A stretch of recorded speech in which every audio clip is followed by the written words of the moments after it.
This is the title of our research, Gravity Data Processing of Field Camp Geophysics in Karangsambung 2005 until 2019. And this is the outline of our presentation. We have introduction and then Bogey gravity anomaly, regional residual gravity anomaly, inverse modeling, and this is the introduction.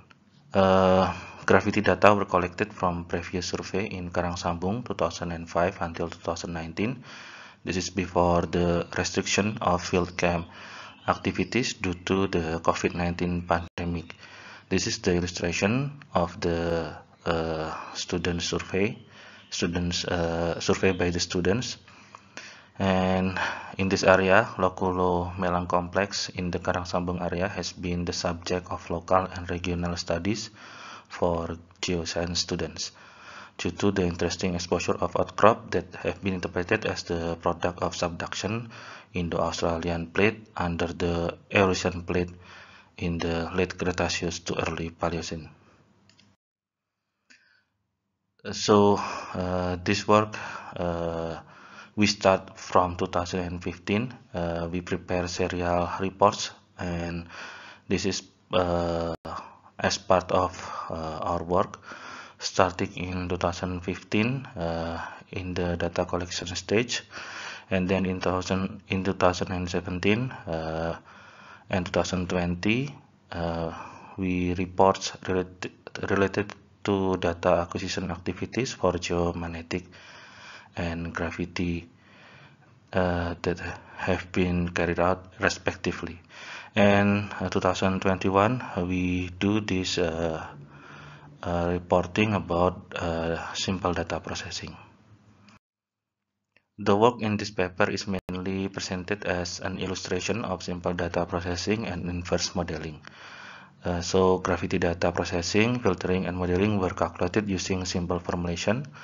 The inverse modeling using complete Bogey anomaly was calculated to provide density distribution in the subsurface. This is next outline is Bogey gravity anomaly.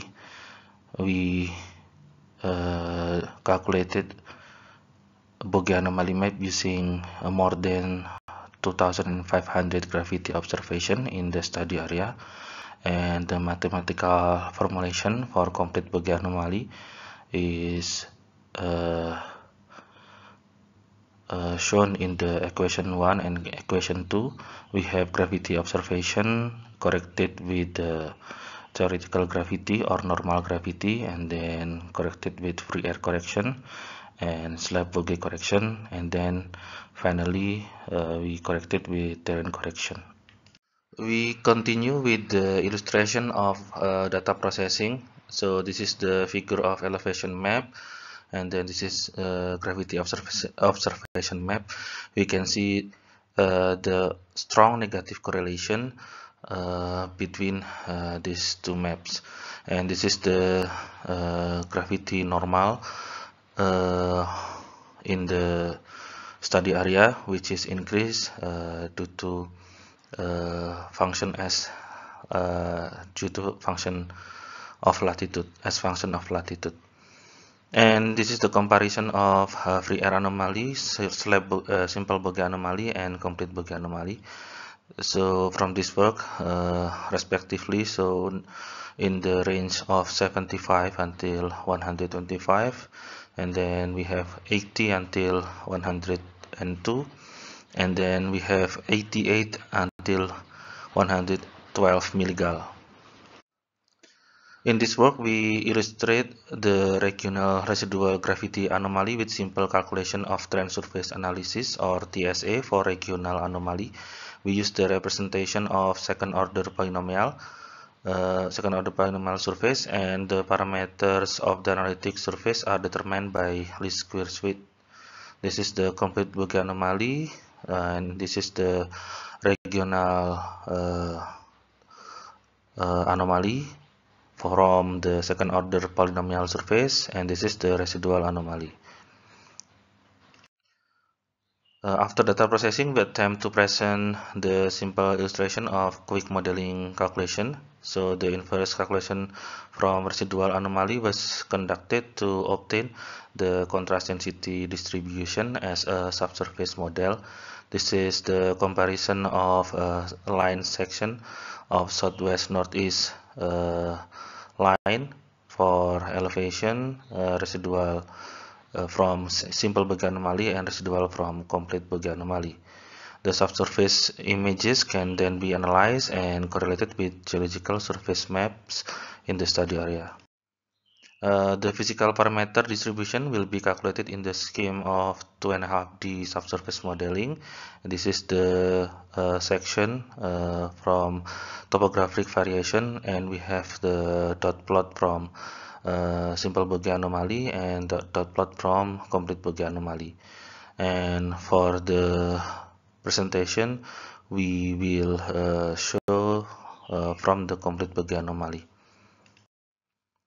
This is the result of our modeling. So the inverse modeling using residual gravity anomaly from complete Bugge anomaly, we have the observation is blue line and red is calculated. So density distribution, so in the color scale from minus 0.3 gram per cc until 0.6 gram per cc as a contrast density.